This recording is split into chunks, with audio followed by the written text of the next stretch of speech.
हमने यह करके दिखा दिया। तीनों आतंकवादियों को मार गिराने में हमारी सेना और सुरक्षा बलों ने कामयाबी हासिल की। सभापति महोदय, हम लोग वो हैं जो कहते हैं वह करते हैं, यही हमारा चरित्र है।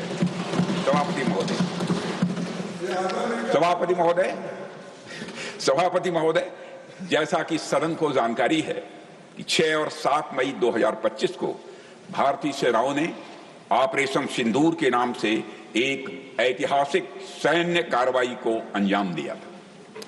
यह केवल एक सैन्य कार्रवाई नहीं थी सभापति महोदय, बल्कि यह भारत की संप्रभुता और आतंकवाद के खिलाफ हमारी नीति का एक प्रभावी प्रदर्शन था। सभापति महोदय, 22 अप्रैल 2025 को जम्मू कश्मीर के पहलगाम इलाके में आतंकवादियों ने एक बड़ी कायराना हरकत करते हुए सरेआम 25 भारतीय और एक नेपाली नागरिक की हत्या कर दी थी। वे लोग वहां जब निर्दोष लोगों को मार रहे थे तो उनका धर्म पूछकर मार रहे थे। सभापति महोदय, यह इतिहास की एक ऐसी घटना थी जो साफ बता रही थी कि सीमा पार से आतंकवाद के जरिए भारत को तोड़ने की लगातार यह कोशिश की जा रही थी। इस हमले के तुरंत बाद हमारे प्रधानमंत्री श्री नरेंद्र मोदी जी ने तीनों सेनाओं के प्रमुखों के साथ एक बैठक की। मैं स्वयं उस बैठक में मौजूद था और उन्हें यह स्पष्ट छूट दी गई कि वे अपने विवेक, स्ट्रैटेजिक अंडरस्टैंडिंग और रीजनल सिक्योरिटी सिचुएशन को ध्यान में रखते हुए एक निर्णायक कार्रवाई करें ताकि पहलगाम की घटना से जुड़े आतंकियों और उनके आकाओं को यह स्पष्ट संदेश चला जाए कि भारत इस तरह के हमलों के जवाब में कठोर कार्रवाई करेगा। जिस हद तक जाना होगा भारत जाएगा। सभापति महोदय, इसके बाद हमारे सैन्य नेतृत्व ने न केवल अपनी मैच्योरिटी दिखाई है, बल्कि इस स्ट्रेटेजिक विजडम का भी उन्होंने प्रदर्शन किया है, जिसकी उम्मीद भारत जैसी एक रिस्पांसिबल पावर से की जाती है। सभापति महोदय, ऑपरेशन सिंदूर को अंजाम देने से पहले हमारी सेनाओं ने हर पहलुओं पर बहुत ही गहराई से अध्ययन किया। हमारे पास कई विकल्प थे, लेकिन हमने उस विकल्प को चुना जिसमें आतंकवादियों और उनके ठिकानों को तो अधिकतम नुकसान पहुंचे, मगर पाकिस्तान के आम नागरिकों की कोई क्षति न होने पाए, इसकी भी हम लोगों ने चिंता की। सभापति महोदय, हमारी सेनाओं के द्वारा की गई वेल कोऑर्डिनेटेड स्ट्राइक्स ने 9 टेररिस्ट इंफ्रास्ट्रक्चर टारगेट्स पर सटीक प्रहार किए और इस सैन्य कार्रवाई में एक अनुमान के अनुसार करीब 100 से काफी अधिक आतंकवादी, उनके ट्रेनर्स, उनके हैंडलर्स और सहयोगी मारे गए। इनमें से अधिकांश जैसे मोहम्मद, लश्कर-ए-तोयबा और हिजबुल मुजाहिदीन जैसे आतंकी संगठनों के से संबंधित थे। ये वही आतंकी संगठन हैं सभापति महोदय जिन्हें पाकिस्तान की सेना और आईएसआई का खुला समर्थन प्राप्त है। सभापति महोदय, हमारी कार्रवाई पूरी तरह से सेल्फ डिफेंस में थी। यह न तो प्रोएक्टिव थी और न ही एक्सपेंशनिस्ट थी। फिर भी 10 मई 2025 को रात लगभग 1:30 पर पाकिस्तान ने बड़े पैमाने पर भारत के ऊपर मिसाइल, ड्रोन और अन्य लॉन्ग रेंज वेपन्स का खुलकर इस्तेमाल किया और इसके साथ साथ उन्होंने इलेक्ट्रॉनिक वॉरफेयर से जुड़ी टेक्नोलॉजीज का भी सहारा लिया। उनके निशाने पर भारतीय वायुसेना के अड्डे थे, थल सेना के एम्यूनिशन डिपोज थे, हवाई अड्डे थे और मिलिट्री कैंट थे। सभापति महोदय, मुझे यह कहते हुए इस सदन के समक्ष गौरव की अनुभूति हो रही है कि हमारे air defence system, counter drone system और इलेक्ट्रॉनिक इक्विपमेंट्स ने पाकिस्तान के इस हमले को पूरी तरह से नाकाम कर दिया। पाकिस्तान हमारे किसी भी टारगेट को हिट नहीं कर पाया सभापति महोदय, और हमारे किसी भी इंपॉर्टेंट एसेट को कोई नुकसान नहीं पहुंचा है। हमारी सुरक्षा व्यवस्था चाक चौबंद थी और हर हमले को हमने रोका। मैं इसके लिए भारतीय सेना के बहादुर सैनिकों की भूरी भूरी प्रशंसा करता हूं सभापति महोदय, जिन्होंने दुश्मनों के हर मंसूबे पर पानी फेर दिया। और मैं चाहूंगा पक्ष हो अथवा विपक्ष हो, सबको मिलकर एक बार इस सदन की मेज थपथपाकर हमारे भारत के सेना के जवानों का अभिनंदन किया जाना चाहिए।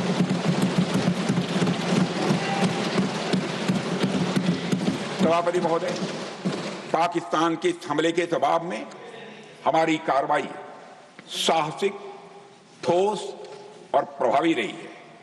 भारतीय सेना ने वेस्टर्न फ्रंट पर पाकिस्तान के हवाई अड्डों, कमांड एंड कंट्रोल उनके जो सेंटर्स थे उसे, मिलिट्री इंफ्रास्ट्रक्चर्स और एयर डिफेंस सिस्टम को निशाना बनाया और इस मिशन को हमारी सेनाओं ने सफलतापूर्वक अंजाम देने में कामयाबी हासिल की है। सभापति महोदय, हमारी सेनाओं ने चकलाला, सरगोधा, रफीकी, सीट पर रहीम यार खान, जैकबाबाद, सुक्कुर, बोलारी जैसे बड़े एयरबेस पर प्रहार किया और पूरी दुनिया ने भारतीय वायुसेना के शौर्य और पराक्रम की तस्वीरें देखी, सैटेलाइट इमेजरी लोगों ने देखी। सभापति महोदय, ऑपरेशन सिंदूर ट्राई सर्विसेज कोऑर्डिनेशन की एक शानदार मिसाल थी। भारतीय वायुसेना ने आसमान से हमले किए, हमारे थल सेना ने जमीन पर अपना मोर्चा संभाल लिया। सभापति महोदय, और हमारे जवान नियंत्रण रेखा पर पूरी ताकत से डटे रहे और पाकिस्तान की हर हरकत का करारा जवाब दिया। भारतीय नौसेना ने भी उत्तरी अरब सागर में अपनी तैनाती मजबूत कर दी। भारतीय नौसैनिकों ने पाकिस्तान को यह साफ संदेश दे दिया कि हम समुद्र से लेकर जमीन तक, सभापति महोदय, पाकिस्तान के हर महत्वपूर्ण ठिकानों पर प्रहार करने में न केवल सक्षम हैं बल्कि हम पूरी तरह से तैयार हैं। सभापति महोदय, इस ऑपरेशन का मकसद आतंकी ठिकानों को तबाह करना था और यह साफ संदेश देना था कि भारत आतंकवाद के खिलाफ जीरो टॉलरेंस रखता है। सभापति महोदय, ऑपरेशन सिंदूर का ओवरऑल पॉलिटिको मिलिट्री ऑब्जेक्टिव यह था कि आतंकवाद के रूप में प्रॉक्सी वार लड़ रहे पाकिस्तान को सजा दी जाए। इसी वजह से आर्म्ड फोर्सेस को पूरी आजादी दी गई थी कि वो अपने टारगेट्स खुद चुनें और उसका करारा जवाब दें। सभापति महोदय, इस ऑपरेशन का उद्देश्य कभी भी युद्ध छेड़ना नहीं था बल्कि फोर्स के डिमॉन्स्ट्रेटिव यूज से एडवर्सरी को झुकाने के लिए मजबूर करना था। सभापति महोदय, 10 मई की सुबह जब भारतीय वायुसेना ने पाकिस्तान की मल्टीपल एयरफील्ड पर करारा प्रहार किया तो पाकिस्तान ने हार मान ली। सभापति महोदय, और हॉस्टिलिटीज रोकने की उनके डीजीएमओ के द्वारा पेशकश की, हमारे डीजीएमओ के द्वारा नहीं। यह हॉस्टिलिटी रोकने की पेशकश पाकिस्तान के डीजीएमओ के द्वारा की गई और यह पेशकश इस शर्त के साथ स्वीकार की गई कि ऑपरेशन केवल स्थगित किया जाएगा, यह समाप्त नहीं किया जाएगा। ऑपरेशन सिंदूर स्थगित किया जाएगा अगर पाकिस्तान के ओर से भविष्य में कोई आतंकी करतूत की गई तो हम फिर ऑपरेशन शुरू करने में रंच मात्र भी संकोच नहीं करेंगे। सभापति महोदय, हमारे सैनिकों का जो मनोबल है, मातृभूमि की रक्षा के प्रति जो उनका समर्पण है, ऑपरेशन सिंदूर में उसका दर्शन इस देश के 140 करोड़ से अधिक जनता ने देखा है। प्रधानमंत्री जी ने स्वयं एक एयर बेस पर वह गए और उन्होंने सैनिकों से भेंट करके हमारी सेनाओं के ऊंचे मनोबल और उत्साह को देखा और अनुभव किया। मुझे खुद भी सीमावर्ती क्षेत्रों में जाकर हमारे जवानों से मुलाकात करने का अवसर मिला है। श्रीनगर के मिलिट्री बेस पर, भुज के एयर बेस पर और उधमपुर के कमांड सेंटर पर हर जगह मैंने देखा हमारे सैनिकों का मनोबल अपने बुलंदी पर है। सभापति महोदय, उनकी आंखों में विश्वास है, उनका संकल्प अडिग है। वो न केवल भारत की सीमाओं की रक्षा कर रहे हैं बल्कि हमारे राष्ट्रीय स्वाभिमान की भी वह रक्षा कर रहे हैं। सभापति महोदय, ऑपरेशन सिंदूर को सिर्फ वर्तमान से जोड़कर नहीं देखा जाना चाहिए बल्कि इसका रोल भारत के भविष्य को शेप करने में भी बहुत ही महत्वपूर्ण है। महोदय, कोई भी व्यक्ति या राष्ट्र अपने चरित्र के अनुसार किसी मुद्दे पर रिएक्ट करता है, लेकिन उसका जो रिएक्शन होता है वह भी आगे चलकर कहीं न कहीं उसके चरित्र को प्रभावित करता है। इसलिए कोई भी बड़ा कदम उठाते समय वर्तमान के साथ साथ भविष्य की संभावनाओं का भी ध्यान रखा जाना चाहिए। और सभापति महोदय, यह हमारे इतिहास का एक कटु सत्य है कि लगभग 800 वर्षों की गुलामी के बाद यह माना जाने लगा था कि हिंदुस्तान की जनता स्वभाव से बहुत आक्रामक नहीं है, बल्कि बेहद शांति प्रिय है। हमारे बारे में एक ऐसी आम धारणा लंबे समय तक बनी रही है। आप पश्चिम का साहित्य उठाकर देख लीजिए, आप मध्यकालीन इस्लामिक लिटरेचर उठाकर देख लीजिए सभापति महोदय, हर जगह हिंदुस्तानियों को कमतर दिखाने की कोशिश की गई है। आप सोचिए कि एक राष्ट्र के चरित्र के लिए यह कितना अपमानजनक था। इसलिए जब अंग्रेजों के खिलाफ चंद्रशेखर आजाद और सरदार भगत सिंह जैसे क्रांतिकारियों ने अपना दमखम दिखाया, तो हमने उसे डिस्कवरी ऑफ इंडिया की तरह देखा, जबकि वास्तव में वह रीडिस्कवरी ऑफ इंडिया थी। हमारे क्रांतिकारियों ने यह दिखाया सभापति महोदय कि हम भीरू नहीं हैं, हम कायर नहीं हैं, बल्कि हम आत्मसम्मान के लिए, अपनी सुरक्षा के लिए लड़ना जानते हैं और किसी हद तक जाने की हम कुवत रखते हैं। सभापति महोदय, मैं डिस्कवरी के बजाय रीडिस्कवरी शब्द का प्रयोग यहां इसलिए कर रहा हूं क्योंकि आप पौराणिक काल से देखिए, हमारे देवी देवता, चाहे वो भगवती मां दुर्गा हो, चाहे देवाधिदेव महादेव हों, चाहे मर्यादा पुरुषोत्तम भगवान राम हों या फिर भगवान कृष्ण हों, हमारे आराध्य देवों ने हमेशा शस्त्र भी धारण किया है और अपने शत्रुओं का जरूरत पड़ने पर संहार भी किया है। उन्होंने हमें, हमारे इन महापुरुषों ने, इन देवताओं ने हमें कभी कायरता का पाठ नहीं सिखाया है सभापति महोदय। गोस्वामी तुलसीदास जी एक जगह कहते हैं रामायण में, तुलसी मस्तक तब नवे जब धनुष बाण ले हाथ, अर्थात हे प्रभु, आप कितने ही सुंदर, सलोने और सुशील हैं, बहुत अच्छी बात है, पर तुलसी का मस्त आपके सामने तब झुकेगा जब आप धनुष बाण अथवा अपनी शक्ति धारण करेंगे। समय का एक ऐसा दौर आया जब हिंदुस्तानियों को कमजोर समझा जाने लगा था सभापति महोदय, लेकिन अब हम अपनी पहचान को रीडिफाइन कर रहे हैं, पुनर्परिभाषित कर रहे हैं, और ऑपरेशन सिंदूर उसी का ही एक शानदार उदाहरण है।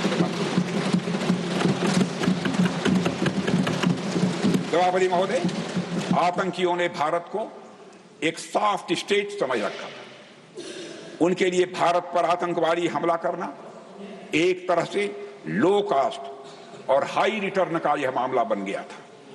दो चार उनके नौसिखिए रंगरूट आते थे और हमारे नागरिकों को हताहत करके चले जाते थे। पहले की सरकारें चुपचाप यह तमाशा देखती रहती थी, इसलिए आतंकियों को लगा कि भारत अब एक सॉफ्ट स्टेट बन चुका है। सभापति महोदय, इकोनॉमिक्स की एक थियरी है और आप जैसे स्वाध्यायी लोगों ने उस थियरी को जरूर पढ़ा होगा। वह इकोनॉमिक्स की थियरी है गेम थ्योरी, और यह थ्योरी बताती है कि जब, हमारे चिदंबरम साहब भी अच्छी तरह जानते होंगे इस इकोनॉमिक्स की थियरी को, गेम थियरी, यह थियरी बताती है कि जब किसी को यह लगता है किसी काम में लो कास्ट और हाई रिटर्न है, तो उस व्यक्ति को वह काम करने में मजा आता है। सभापति महोदय, पाकिस्तान ने और आतंकवादियों ने इसी गेम थियरी के अंतर्गत भारत को हमेशा अपने टारगेट पर रखा, लेकिन माननीय प्रधानमंत्री श्री नरेंद्र मोदी के नेतृत्व में हमने यह सुनिश्चित किया है कि हम पाकिस्तान के लिए इस पेज ऑफ कैलकुलस को चेंज करेंगे और हम आतंकवाद को उनके लिए एक कास्ट मिस एडवेंचर बनाकर ही रहेंगे, ताकि आतंकवादियों के जेहन में यह बात बैठ जाए और अच्छी तरह बैठ जाए कि यदि हमारे एक भी भारतीय नागरिक को कुछ हुआ तो उनके पूरे आतंक ठिकानों को हम जड़ से नेस्त नाबूद कर। इसलिए सभापति महोदय, मैं मानता हूं कि प्रधानमंत्री मोदी जी के नेतृत्व में किया गया ऑपरेशन सिंदूर एक गेम चेंजर साबित हुआ है। सभापति महोदय, यह तो रही वर्तमान की बात, लेकिन भविष्य के हिसाब से ऑपरेशन सिंदूर का महत्व यह है कि भारत का नागरिक अब किसी सॉफ्ट देश का वल्नरेबल सिटीजन नहीं है, बल्कि एक आम भारतीय अब एक मजबूत भारत का स्वाभिमानी नागरिक है। सभापति महोदय, अभी कल ही लोकसभा में अपने संबोधन के दौरान मैंने इस बात का जिक्र किया था कि लोकतंत्र में जनता द्वारा विपक्ष को यह दायित्व सौंपा जाता है कि वह सरकार से उचित प्रश्न पूछे। खैर, विपक्ष ने जो प्रश्न पूछे उनका जिक्र मैं कल कर चुका हूं, इसलिए आज चर्चा नहीं करूंगा। आज मैं एक और बात आपके सामने कहना चाहूंगा कि लोकतंत्र में जनता द्वारा विपक्ष को प्रश्न पूछने के अलावा एक और जिम्मेदारी दी जाती है सभापति महोदय, और वह जिम्मेदारी है, अगर विपक्ष को सत्ता पक्ष की कोई नीति या कार्रवाई अनुचित प्रतीत होती है, पसंद नहीं आती है, तो उसके स्थान पर एक अल्टरनेटिव पॉलिसी या एक्शन प्लान विपक्ष को प्रपोज करना चाहिए। सभापति महोदय, यदि इस ऑपरेशन सिंदूर के परिप्रेक्ष्य में देखा जाए तो जब हमारे भारतीय माताओं और बहनों का सिंदूर उजड़ा था तो हमारी सरकार को जो उचित लगा हमने वह किया, और 100 से अधिक आतंकियों को मौत के घाट उतारने में कामयाब। मैं यहां यह भी कहना चाहूंगा सभापति महोदय, आज भी ऑपरेशन सिंदूर पर मात्र विराम है, पूर्ण विराम नहीं है, कामा है, फुल स्टॉप नहीं है। अगर किसी को यह लगता है कि हमने ऑपरेशन सिंदूर करके ठीक नहीं किया, तो मैं उन्हें आमंत्रित करता हूं, वह जनता को बताएं कि उनके पास इसका अल्टरनेटिव एक्शन प्लान क्या है। हमारी माताओं बहनों का सिंदूर उजड़ गया तो क्या हम पाकिस्तान के साथ डिप्लोमेटिक एंगेजमेंट करें? क्या हम पाकिस्तान को डोजियर सौंपें? क्या हम अंतर्राष्ट्रीय संगठनों में जाकर केवल बातें करें? जब हमारे विपक्ष के साथी सत्ता में थे तो आतंकी हमले होने पर वे ऐसे ही कदम उठाया करते थे। क्षमा कीजिएगा खड़गे जी, मैं विपक्ष का बहुत सम्मान करता हूं, और स्वस्थ लोकतांत्रिक व्यवस्था में विपक्ष का सम्मान किया भी जाना चाहिए। और सभापति महोदय, कुछ लोगों को लगता है कि पाकिस्तान के पास न्यूक्लियर वेपन्स हैं तो उनसे केवल बातचीत करनी चाहिए, छेड़ना नहीं चाहिए। इस न्यूक्लियर ब्लफ के कारण हमने न जाने कितने नागरिकों को खो दिया है। सभापति महोदय, हमारा विजन है कि हम ईंट का जवाब पत्थर से दें।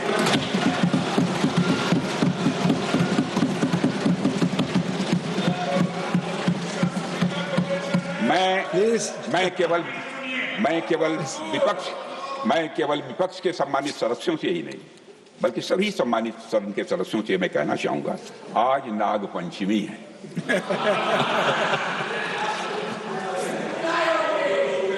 नागपंचमी के दिन नागों को दूध पिलाना तो ये उचित है सभापति, परंतु रोज नहीं। हमारा विजन है कि ऑपरेशन सिंदूर सतत चलता रहे, बीच में इसके विराम भले ही हो सकते हैं, लेकिन पूर्ण विराम कभी नहीं होगा।